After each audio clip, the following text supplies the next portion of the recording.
Hey there, this is Adam with Asian Film Review.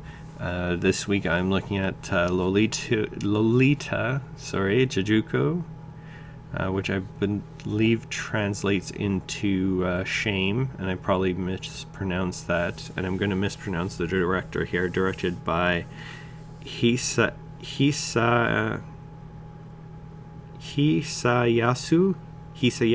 Satô. So the reason why I picked this film, and the director is somewhat infamous, and I was not aware of it until after the fact. But I guess I'll quickly point out he does have one segment in Rampo Noir.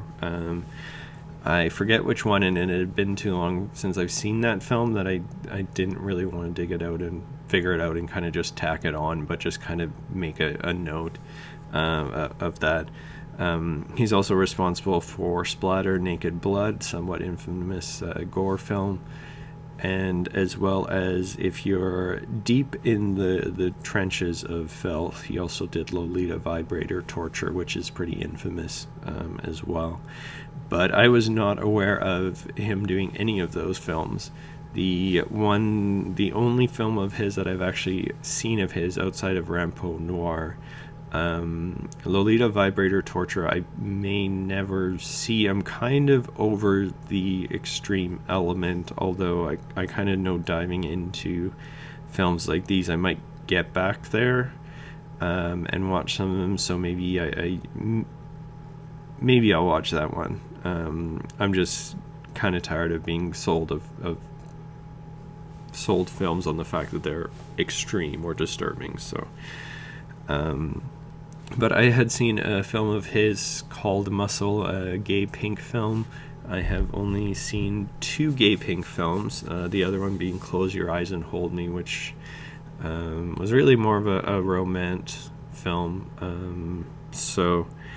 But Muscle was very entertaining, a high recommend, as long as you can get past all the homosexual intercourse, which takes up a bulk of the movie. But we're talking pink film here, but if you kind of cut out those segments, the short little story that there's very entertaining. My favorite being the protagonist in that runs a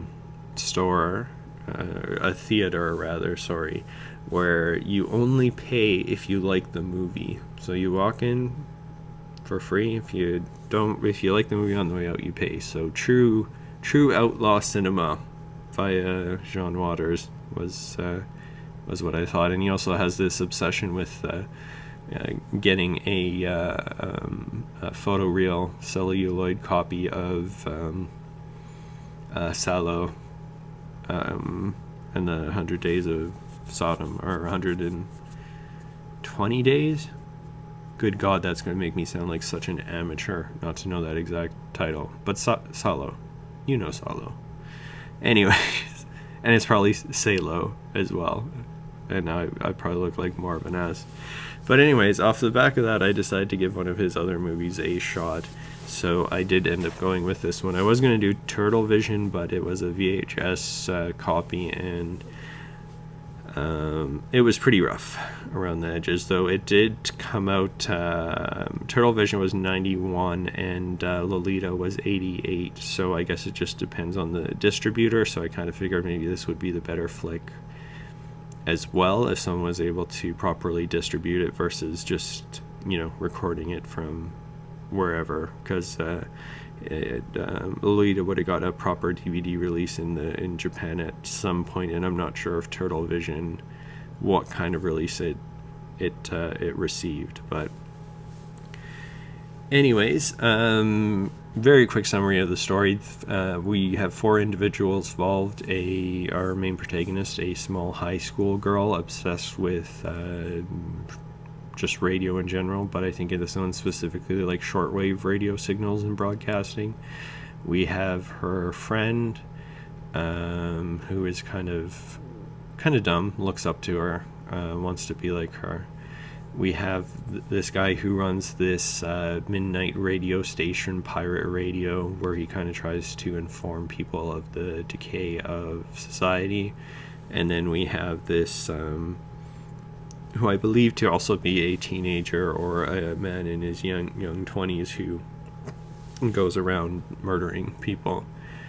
So they kind of all come together to, at one point in the film, before things get kind of predictable as to where they were going, I thought it would have been like a super fun, almost like a weird series that you could end up enjoying. But you knew it was going to get backstabby pretty early between all the characters, because they all kind of have their own weird character traits being brought into this concept of pirate radio and what it is and what it should be. So anyways, the main character, high school girl, like I said, obsessed with radio. I'll just keep that in because I'm not fucking around. Obsessed with radio, and yeah. God damn it, dog. That's what happens when you have dogs. They're so adorable, but they can fuck everything up. So, she's obsessed with radio. She ends up finding this somebody broadcasting sometime during the night, calling himself Pirate Radio, warning people of the decay or the disappearance of Tokyo, that it's on a gradual decline.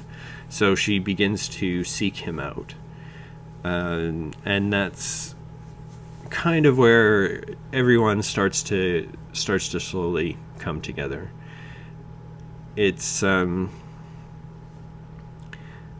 good thing about the movie is all the characters are pretty interesting. Even the girl's friend, who is not the brightest, she's still kind of an interesting character who wants to be involved in the concept of pirate radio and is willing to, of course, give up many things amongst her body in order to try to join the group.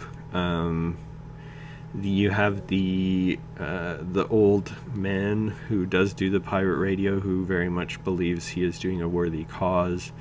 Our main protagonist, who just seems to be willing to exploit anyone for her own personal gain or career. Although the career aspect is kind of vague. I think it's more just a thing out of pleasure, because in the end, I don't think what they're doing actually is establishing anything of worth, and I have a hard time finding any sort of social commentary within the film. And then last, you have the guy who likes to kill people, so he's kind of takes center stage at some point with the pirate radio, as our young protagonist starts using pirate radio to overwatch his murders and kind of announce them as they go, to broadcast them out to cause panic amongst the population. So as far as the film goes, the characters in it are all pretty strong and interesting. None of them really seem dull. The only thing is, a lot of them seem underdeveloped. We're looking at a film that is, let's see if it gives me a time here. I'd even think it's like just over an hour, though. So a film that's just over an hour, you don't really get to know all the characters that well, unfortunately, because I think it would have made for a bit more entertainment value out of the film to better understand the older man who is obsessed with the decay of Tokyo. Is kind of just like a short scene with not much put into it, but a bit more focus on that would have been nice. That's the character I'm thinking of specifically. The younger man who likes to come in and murder people, he comes into the story a bit later on. So even with himself, he doesn't really have enough time to develop into the full character. So the problem is, we don't really know what anyone is doing and why they're doing it. Everything is kind of loose. These loose ideas, loose concepts that you kind of just have to try to fill in the blank, but like I said, there's no real social commentary here to be taken away. It's just kind of like stuff happens to these characters that are interesting but underdeveloped. This film could have very much used an extra 20 minutes of just dialogue, which is not something I normally call for in a movie. But I think it would have helped if each character had a bit more to them, if we knew maybe a bit more of the background of where exactly they came from and why they're doing what they're doing now, would have made this a much more interesting film. As far as the sex goes, this is a pink film, so I'll talk about the sex a bit. It is pretty graphic, in the sense of fans of pink films will know you'll have like the kind of the light stroking, touching. There'll always be a bit of awkwardness in there, but this was pretty far on the awkward scale. There is one scene where they had to blur, which I don't think it's because they were having sex. I just think it's was more an issue of just they couldn't get an angle that they want where they weren't exposing the penis, or they actually did and they just fixed it in post. So it's a lot of heavy petting with a lot of pushing and kissing around private parts, a lot of tightening in of underwear and stuff like that. So no romance to be found here in the fucking. Definitely when I got into pink film, I never really considered it. The main reason for me to enjoy it was sex, kind of more the world around it, but it's something you always have to kind of acknowledge. And the sex in here is not enjoyable. The first scene that you see a woman and her husband, which is actually the protagonist's parents, having sex, and he's licking her heel, and she's way too dolled up, looks like a cheap prostitute, just lipstick running down her face and way too much eyeliner and stuff like that, and very unattractive. So that was generally on the negative side as well.